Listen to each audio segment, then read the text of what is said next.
कहते हैं कि मेहनत से उगाई हुई फसल किसान को बरकत देती है और फिर खेती जैविक हो तो उत्पादकता की बात ही क्या। जैविक खेती की दिशा में महत्वपूर्ण कदम उठाने वाले गोलापार के प्रगतिशील किसान नरेंद्र मेहरा ने कई कारनामे कर दिखाए हैं।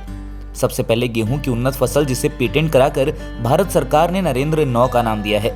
तो वहीं हाल ही में भारत की सबसे बड़ी हल्दी उगाकर नरेंद्र मेहरा सुर्खियों में आए हैं। हल्दी की एक कंद 24 किलो से ऊपर की है, जिसे देखने के लिए दूर दूर से लोग नरेंद्र मेहरा के यहाँ आ रहे हैं। वहीं दूसरी तरफ अब गन्ना की उन्नत फसल को लेकर जैविक विधि से काम कर रहे हैं। नरेंद्र मेहरा का कहना है कि उन्होंने रासायनिक खादों के विपरीत जैविक विधि अपनाकर यह साबित किया है कि अगर जैविक तरीके से खेती की जाए तो उत्पादकता रासायनिक खादों के प्रयोग से ज्यादा उगाई जा सकती है। फूलों की, टमाटर की, प्याज की और अन्य फसलों की खेती के लिए मशहूर गोलापार में किसान नरेंद्र मेहरा जैविक खेती की ओर लोगों को आकर्षित कर रहे हैं और प्रगतिशील किसान होने के नाते देश भर में कई अवार्ड जीत चुके हैं। नरेंद्र मेहरा का कहना है कि उनका पेटेंट कराया हुआ नरेंद्र 9 गेहूं अब उत्तर भारत के कई राज्यों में जाने लगा है और उसकी उत्पादकता को देख किसान उसकी ओर आकर्षित हो रहे हैं। प्रगतिशील किसान होने के नाते और अन्य किसानों को क्या राय है? जी, जो मेरे को एक 24-25 किलो की जो कंद मेरे को मिली, मतलब जो मैंने उत्पादित की थी, उसके पीछे केवल और केवल मैं जैविक खेती को इसका श्रेय दूंगा। अब मैंने इस बात को साबित कर दिया है, उस मिथक को मैंने तोड़ दिया है। लोग कहते थे कि जैविक खेती करने से उत्पादन घटता है, जबकि रासायनिक खेती करने से एनपीके, डीएपी, यूरिया लगाने से फसलें अधिक होती हैं। आज मैंने ये साबित करके दिखाया कि अगर हम ऑर्गेनिक तरीके से किसी भी काम को करेंगे तो निश्चित रूप से हम रासायनिक खेती से बहुत कुछ कर सकते हैं, अधिक कर सकते हैं। तो वो पौधा जो था, मात्र 2 साल में उसने मेरे को 24-25 किलो जो हल्दी दे रखी है, वो अपने आप में एक मील का पत्थर साबित होने को जा रहा है। क्योंकि उस हल्दी का जब परीक्षण किया गया है तो प्रारंभिक परीक्षणों में उसको मेडिसिन के रूप में लिया जा रहा है, उसको आंबा हल्दी माना जा रहा है और जिसका मेडिसिन में बहुत ज़बरदस्त प्रयोग है।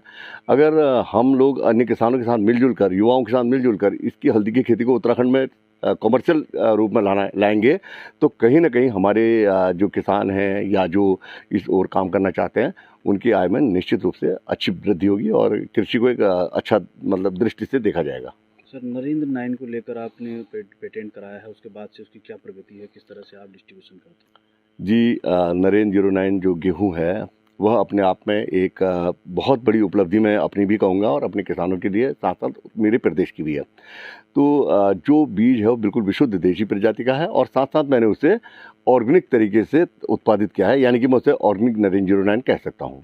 तो साथ में हुआ क्या कि अब जब उसकी मार्केटिंग की आप बात कर रहे हैं तो उसकी मार्केटिंग हमारे उत्तराखंड में ही इतनी ज़बरदस्त खपत हो सकती है जब हमारे साथ जुड़कर उससे जुड़े हुए लोग, विभागीय लोग अगर मदद करेंगे तो वो गेहूं तो हमारे हिमालय जैसी बर्फ़ जैसी जगहों से पैदा होते हुए राजस्थान तक जा सकता है, अच्छा हो सकता है।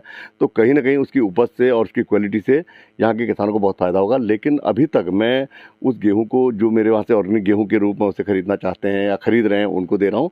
साथ साथ जो भी किसान मेरे घर में आकर उस बीज को लेता है या मंगा लेता है, उन किसानों तक भी मैं उसके बीज को पहुँचा रहा हूँ। और भविष्य की मेरी जो योजना है उसको मैं कुछ किसानों को जोड़कर एक ग्रुप के रूप में उसको एक सीड हब हम एक तैयार करना चाहेंगे। अगर हम सीड के रूप में से तैयार करके बाज़ार तक लाएंगे तो कहीं ना कहीं मेरे साथ साथ उन किसानों को भी लाभ होगा जो बीजों के द्वारा कृषि करेंगे तो उनको फ़ायदा होगा। इसके अलावा गन्ने को बीज को